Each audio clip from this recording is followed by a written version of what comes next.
ಎಲ್ಲರಿಗೂ ನಮಸ್ಕಾರ. ATV Karnataka YouTube ಚಾನಲ್ಗೆ ತಮಗೆಲ್ಲರಿಗೂ ಕೂಡ ಪ್ರೀತಿಯ ಸ್ವಾಗತ.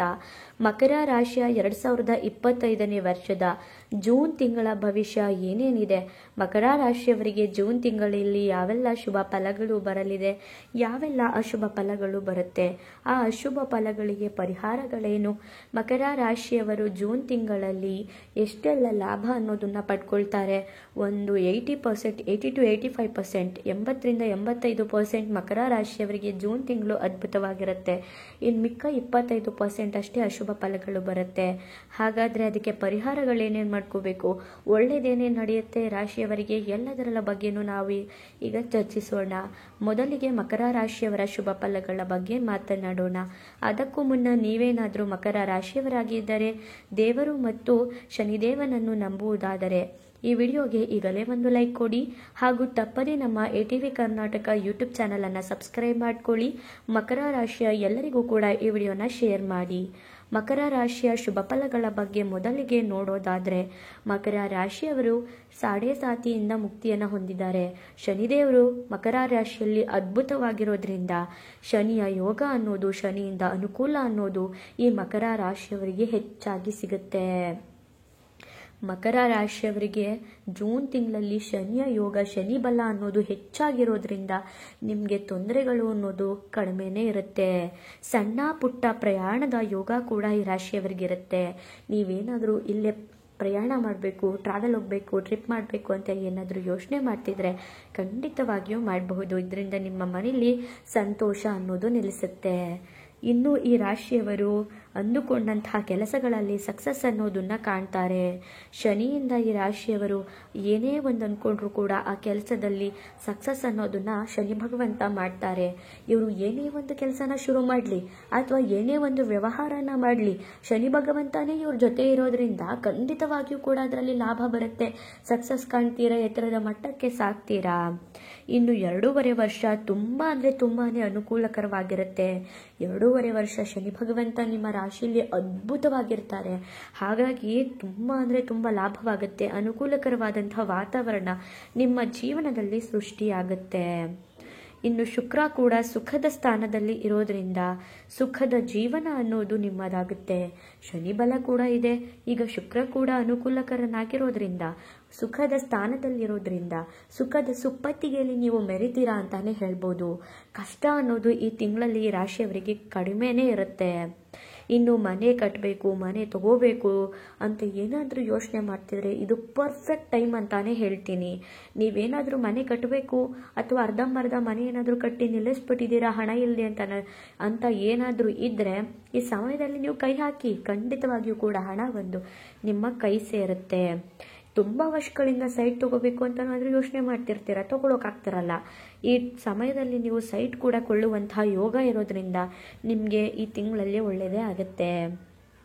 ಇನ್ನು ವಿದ್ಯಾಭ್ಯಾಸದಲ್ಲೂ ಕೂಡ ಅನುಕೂಲಕರವಾದಂತಹ ವಾತಾವರಣ ಇರೋದ್ರಿಂದ ಖಂಡಿತವಾಗಿಯೂ ಕೂಡ ಉತ್ತಮವಾಗಿ ನಿಮ್ಮ ಜೀವನ ಸಾಗುತ್ತೆ. ವಿದ್ಯಾಭ್ಯಾಸದಲ್ಲಿ ವಿದ್ಯಾರ್ಥಿಗಳಿಗೆ ಏಳ್ಮಾಡಿಸಿ ತಿಂಗಳು ಅಂತಾನೆ ಹೇಳ್ಬೋದು. ವಿದ್ಯಾರ್ಥಿಗಳೇನಾದರೂ ವಿದ್ಯಾಭ್ಯಾಸದ ಪರವಾಗಿ ಹೈಯರ್ ಸ್ಟಡೀಸ್ ಅಥವಾ ಕಾಂಪಿಟೇಟಿವ್ ಎಕ್ಸಾಮ್ಸ್ ಏನಾದರೂ ನೀವು ಬರೀತಿದ್ರೆ ಅದರಲ್ಲಿ ಉತ್ತಮವಾದಂತಹ ಅಂಕ ಅನ್ನೋದನ್ನ ಪಡ್ಕೊಳ್ತೀರಾ. ನೀವು ಯಾವ ಕಾಲೇಜು, ಯಾವ ಸ್ಕೂಲಲ್ಲಿ ಸೀಟ್ ಬೇಕು ಅಂತ ಬಯಸ್ತಿದ್ದೀರೋ ಅಂತಹ ಕಡೆ ನಿಮಗೆ ಸೀಟ್ ಅನ್ನೋದು ಸಿಗುತ್ತೆ. ಇನ್ನು ಸಂಸಾರದಲ್ಲಿ ಸುಖ, ಶಾಂತಿ, ನೆಮ್ಮದಿ ಅನ್ನೋದು ಇರುತ್ತೆ. ಸಂಸಾರದಲ್ಲಿ ಶಾಂತಿ ಇದ್ರೆ ನಮ್ಮ ಜೀವನದಲ್ಲಿ ಏನನ್ನ ಬೇಕಾದರೂ ಸಾಧಿಸ್ಬೋದು. ಮನೇಲೇ ನೆಮ್ಮದಿ ಇಲ್ಲ, ಸಂಸಾರನೇ ಚೆನ್ನಾಗಿಲ್ಲ ಅಂದ್ರೆ ಏನು ಸಾಧಿಸಿ ಏನು ಪ್ರಯೋಜನ, ಎಷ್ಟು ದುಡ್ಡು ಇಟ್ಕೊಂಡು ಏನು ಪ್ರಯೋಜನ ಅಲ್ವಾ. ಹಾಗಾಗಿ ಸಂಸಾರದಲ್ಲೂ ಕೂಡ ಈ ರಾಶಿಯವರಿಗೆ ಸುಖ, ನೆಮ್ಮದಿ ಅನ್ನೋದು ಇರುತ್ತೆ. ಇನ್ನು ಸೂರ್ಯ ಕೂಡ ಅನುಕೂಲಕರನಾಗಿರೋದ್ರಿಂದ ಧೈರ್ಯ ಅನ್ನೋದು ಈ ರಾಶಿಯವರಿಗೆ ಹೆಚ್ಚಾಗಿರುತ್ತೆ. ಸೂರ್ಯ ಗ್ರಹ ಕೂಡ ಅನುಕೂಲಕರವಾಗಿರೋದ್ರಿಂದ ಧೈರ್ಯ ಅನ್ನೋದು ನಿಮ್ಮ ಜೀವನದಲ್ಲಿ ಹೆಚ್ಚಾಗುತ್ತೆ. ಏನೇ ಒಂದು ಕೆಲಸ ಮಾಡಿದ್ರು ಕೂಡ ನೀವು ಅದರಲ್ಲಿ ಒಳ್ಳೆಯದನ್ನೇ ಪಡ್ಕೊಳ್ತೀರಾ. ಏನಾದರೂ ಬರಲಿ ನಾನು ಸಾಧಿಸ್ತೀನಿ ಅನ್ನೋದನ್ನ ನೀವು ಇಟ್ಕೊಳ್ತೀರಾ. ಅಷ್ಟು ಧೈರ್ಯ ಅನ್ನೋದು ಈ ರಾಶಿಯವರಿಗೆ ಈ ತಿಂಗಳಲ್ಲಿ ಬರುತ್ತೆ. ಎಲ್ಲ ಕೆಲಸಗಳಲ್ಲೂ ಕೂಡ ಪೂರ್ಣವಾಗಿ ಇರ್ತೀರಾ. ನೀವು ಏನೇ ಒಂದು ಕೆಲಸ ಸ್ಟಾರ್ಟ್ ಮಾಡಿ ಅದು ಅರ್ಧದಿಂದನೇ ಸ್ಟಾರ್ಟ್ ಮಾಡಿದ್ರು ಕೂಡ ಅದನ್ನ ಕರೆಕ್ಟಾಗಿ ಫಿನಿಶ್ ಮಾಡ್ತೀರಾ. ಅಂಥ ಸಂದರ್ಭ ಈ ತಿಂಗಳಲ್ಲಿ ರಾಶಿಯವರಿಗಿರುತ್ತೆ. ಸಮಾಜದಲ್ಲಿ ಗೌರವ, ಮರ್ಯಾದೆ ಅನ್ನೋದು ಕೂಡ ಸಿಗುತ್ತೆ. ನೀವು ಸಮಾಜದಲ್ಲಿ ಉತ್ತಮವಾದಂತಹ ಗೌರವ ಅನ್ನೋದನ್ನ ಪಡ್ಕೊಳ್ತೀರಾ, ನೆಮ್ಮದಿಯುತವಾದಂತಹ ವಾತಾವರಣನ ಪಡ್ಕೊಳ್ತೀರಾ, ಒಳ್ಳೆ ಕೀರ್ತಿ, ಪ್ರತಿಷ್ಠೆ, ಮಾನ, ಮರ್ಯಾದೆ ಎಲ್ಲವೂ ಕೂಡ ನಿಮಗೆ ಸಮಾಜದಲ್ಲಿ ಸಿಗುತ್ತೆ. ಇನ್ನು ಬುಧನಿಂದ ನೀವು ಮಾಡುವಂತಹ ಕೆಲಸದಲ್ಲಿ ಸಕ್ಸಸ್ ಆಗಿ ಕಾಣ್ತೀರಾ. ನೀವೇನಾದರೂ ಇಂಪೋರ್ಟ್ ಎಕ್ಸ್ಪೋರ್ಟ್ ಬಿಸ್ನೆಸ್ ಮಾಡ್ತಿದ್ರೆ, ಈಗೇನಾದರೂ ಒಂದು ವಸ್ತುನ ತಗೊಂಡು ಅದನ್ನು ಡಬಲ್ಗೆ ಮಾರ್ತಿದ್ರೆ, ಈ ಥರ ಏನೇ ಒಂದು ಮಾಡಿದ್ರೂ ಕೂಡ ನಿಮಗೆ ಅನುಕೂಲಕರವಾದಂತಹ ವಾತಾವರಣ ಇರುತ್ತೆ. ಇನ್ನು ಗುರು ಕೂಡ ಅನುಕೂಲಕರವಾಗದಿದ್ರೂ ಕೂಡ ಶನಿಯಿಂದ ತುಂಬ ಅಂದರೆ ತುಂಬ ಲಾಭ ಇದೆ. ಗುರುಬಲ ಇಲ್ಲ ಈ ರಾಶಿಯವರಿಗೆ, ಕಡಿಮೆ ಇದೆ 1 ವರ್ಷ. ಆದರೆ ಶನಿ ಬಲ ಇರೋದ್ರಿಂದ ತುಂಬ ಲಾಭನ ನೀವು ಪಡ್ಕೊಳ್ತೀರಾ. ಗುರುಬಲ ಕಡಿಮೆ ಇದ್ರೂ ಕೂಡ ಶನಿ ಬಲ ಅನ್ನೋದು ಈ ಮಕರ ರಾಶಿಯವರಿಗೆ ಹೆಚ್ಚಾಗಿರುತ್ತೆ. ಹಾಗಾದರೆ ಇಷ್ಟೆಲ್ಲ ಶುಭ ಫಲಗಳನ್ನ ನೋಡಿದ್ರು ಮಕರ ರಾಶಿಯವರು. ಆ ಶುಭ ಫಲಗಳೇನೇನಿದೆ, ಇಷ್ಟೆಲ್ಲ ಶುಭ ಫಲ ಕಷ್ಟನೇ ಬರಲ್ವಾ, ತೊಂದರೆನೇ ಇರಲ್ವಾ ಅಂದರೆ ಇರುತ್ತೆ. ಅದೇನೇನು ಅಂತ ನೋಡೋದಾದರೆ, ಧನಸ್ಥಾನದಲ್ಲಿ ರಾಹು ಇರೋದ್ರಿಂದ ಹಣಕಾಸಿನಲ್ಲಿ ವಿಳಂಬ ಅನ್ನೋದು ಆಗತ್ತೆ. ಧನಸ್ಥಾನದಲ್ಲಿ ರಾಹು ನೀಚನಾಗಿರೋದ್ರಿಂದ ಹಣಕಾಸು, ನಿಮ್ಗೆ ಯಾವುದಾದ್ರೂ ಹಣ ಬರಬೇಕು ಅಂತಿರುತ್ತೆ, ಆ ಹಣ ಬರದೆ ಡಿಲೇ ಆಗೋದು. ನೀವು ಯಾರಿಗಾದ್ರೂ ಸಾಲ ಕೊಟ್ಟಿರ್ತೀರಾ, ಆ ಸಾಲನ ನೀವು ರಿಟರ್ನ್ ತಗೊಳ್ಳದೇ ಇರೋದು, ಈ ರೀತಿಯಾಗಿ ಸ್ವಲ್ಪ ತೊಂದರೆಗಳು ಬರಬಹುದು. ಅವರು ಸಾಲನ ನಿಮಗೆ ವಾಪಸ್ ಕೊಡದೇ ಇರೋದು, ಬಡ್ಡಿ ಕೊಡದೇ ಇರೋದು, ಈ ರೀತಿಯಾಗಿ ಹಣಕಾಸಿನಲ್ಲಿ ವಿಳಂಬವಾಗುತ್ತೆ. ಇನ್ನು ವಾಕ್ಸ್ಥಾನದಲ್ಲಿ ರಾಹು ಇರೋದ್ರಿಂದ ಮಾತಿನಲ್ಲಿ ಹಿಡ್ತಾ ಇರಬೇಕು. ನೀವೇನು ಮಾತಾಡ್ತೀರಾ ಅನ್ನೋದು ತುಂಬ ಇಂಪಾರ್ಟೆಂಟ್ ಆಗುತ್ತೆ. ಹಾಗಾಗಿ ನೀವು ಎಷ್ಟು ಕಡಿಮೆ ಮಾತಾಡ್ತೀರೋ ಈ ತಿಂಗಳಲ್ಲಿ ಅಷ್ಟು ಒಳ್ಳೆಯದಾಗುತ್ತೆ. ನೀವು ಮಾತಿನಲ್ಲಿ ಜಗಳ ಅನ್ನೋದನ್ನ ನೀವು ತಂದ್ಕೊಂಡ್ರೆ, ಒಂದು ಮಾತು ಹೊಡೆದ್ರೆ ಹೋಯ್ತು, ಮುತ್ತು ಹೊಡೆದ್ರೆ ಹೋಯ್ತು ಅಂತ ಹೇಳ್ತಾರೆ. ಮಾತಾಡಿದ್ರೆ ಹೋಯ್ತು, ಮುತ್ತು ಹೊಡೆದ್ರೆ ಹೋಯ್ತು ಅಂತ. ಹಾಗಾಗಿ ನಾವೇನು ಮಾತಾಡ್ತೀವಿ ಅನ್ನೋದು ನಮ್ಮ ಜೀವನದಲ್ಲಿ ತುಂಬಾ ಇಂಪಾರ್ಟೆಂಟ್ ಆಗುತ್ತೆ. ಇವತ್ತು ಕೋಪದಲ್ಲಿ ನಾವು 4 ಮಾತಾಡ್ಬಿಟ್ರೆ ಜೀವನ ಪರ್ಯಂತ ಅದೇ ಉಳ್ಕೊಂಡ್ಬಿಡುತ್ತೆ. ಹಾಗಾಗಿ ಮಾತಿನಲ್ಲಿ ನೀವು ಎಷ್ಟು ಹಿಡ್ತಾ ಇಟ್ಕೊಂಡಿರ್ತೀರೋ ಅದು ತುಂಬಾ ಉತ್ತಮವಾಗಿರುತ್ತೆ.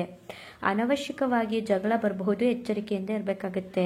ಸುಮ್ಮನೆ ನಿಮ್ಮ ಮೇಲೆ ಜಗಳಗಳು ಬರ್ಬೋದು, ಸುಮ್ಮನೆ ನಿಮ್ಮ ಮೇಲೆ ಏನಾದರೂ ಒಂದು ಗೂಬೆ ಕೂರಿಸೋದು, ಏನಾದರೂ ಒಂದು ತರೋದು, ಈ ರೀತಿಯಾಗಿ ಮಾಡುವಂತಹ ಜನಗಳಿರ್ತಾರೆ. ಹಾಗಾಗಿ ನೀವು ಬಹಳನೇ ಶಾಂತಿ, ನೆಮ್ಮದಿಯಿಂದ ಇರೋದು ತುಂಬ ಮುಖ್ಯ. ತಾಳ್ಮೆ ಅನ್ನೋದು ಕೂಡ ಈ ರಾಶಿಯವರಿಗೆ ತುಂಬ ಅಂದರೆ ತುಂಬಾ ಮುಖ್ಯವಾಗಿರುತ್ತೆ. ಇನ್ನು ಗುರುಬಲ ಕೂಡ ಸ್ವಲ್ಪ ಕಮ್ಮಿ ಇರೋದ್ರಿಂದ ಈ ರಾಶಿಯವರು ಎಚ್ಚರಿಕೆಯನ್ನು ವಹಿಸಬೇಕಾಗತ್ತೆ. ಇನ್ನು ಕುಜ ಮತ್ತು ಕೇತುವಿನಿಂದ ಭೂಮಿ ವಿಚಾರದಲ್ಲಿ ತುಂಬಾ ಎಚ್ಚರಿಕೆಯನ್ನು ವಹಿಸಬೇಕಾಗಿರುತ್ತೆ. ನೀವು ಸೈಟ್ ತಗೋಬಹುದು, ಒಳ್ಳೆಯ ಯೋಗ ಇದೆ, ಆದರೆ ತಗೋಬೇಕಾದ್ರೆ ಹುಷಾರಾಗಿ ತಗೋಬೇಕು. ಇದನ್ನ ಯೋಚನೆ ಮಾಡಿ, ಇಲ್ಲ ಅಂದರೆ ತುಂಬಾ ಕಷ್ಟನ ಅನುಭವಿಸ್ತೀರಾ. ಈಗ ಪರಿಹಾರಗಳು ಏನೇನು ಮಾಡ್ಕೋಬೇಕು ಅಂತ ನೋಡೋದಾದರೆ, ದಕ್ಷಿಣ ಮೂರ್ತಿಯ ಸ್ತೋತ್ರನ ಪಠನೆ ಮಾಡಬೇಕಾಗತ್ತೆ, ಲಕ್ಷ್ಮೀ ನರಸಿಂಹನ ಆರಾಧನೆ ಮಾಡಬೇಕಾಗತ್ತೆ, ಗಣೇಶನ ಆರಾಧನೆ ಮಾಡಿ ನವಗ್ರಹ ಪರಿಹಾರ ಸ್ತೋತ್ರನ ನೀವು ಓದ್ಕೊಳ್ಳೋದ್ರಿಂದ ನಿಮಗಿರುವಂತಹ ಶುಭ ಫಲಗಳು ಕಡಿಮೆ ಆಗುತ್ತೆ, ಶುಭ ಫಲಗಳು ಹೆಚ್ಚಾಗುತ್ತೆ. ನೋಡಿದ್ರಲ್ಲ ಈ ರಾಶಿಯವರಿಗೆ ಏನೇನಿದೆ ಅಂತ. ಖಂಡಿತವಾಗಿಯೂ ಕೂಡ ಈ ವಿಡಿಯೋ ನಿಮಗೆ ಇನ್ಫಾರ್ಮೇಟಿವ್ ಆಗಿರುತ್ತೆ. ನಿಮ್ಮದು ಕೂಡ ಮಕರ ರಾಶಿಯಾಗಿದ್ದರೆ ಓಂ ನಮಃ ಶಿವಾಯ ಅಂತ ಕಮೆಂಟ್ ಮಾಡಿ. ಮುಂದಿನ ಹೊಸ ವಿಡಿಯೋಗಳ ಜೊತೆ ಸಿಗ್ತೀನಿ. ಅಲ್ಲಿವರೆಗೂ ನೋಡ್ತಾ ಇರಿ ನಮ್ಮ ಚಾನಲ್. ಧನ್ಯವಾದಗಳು.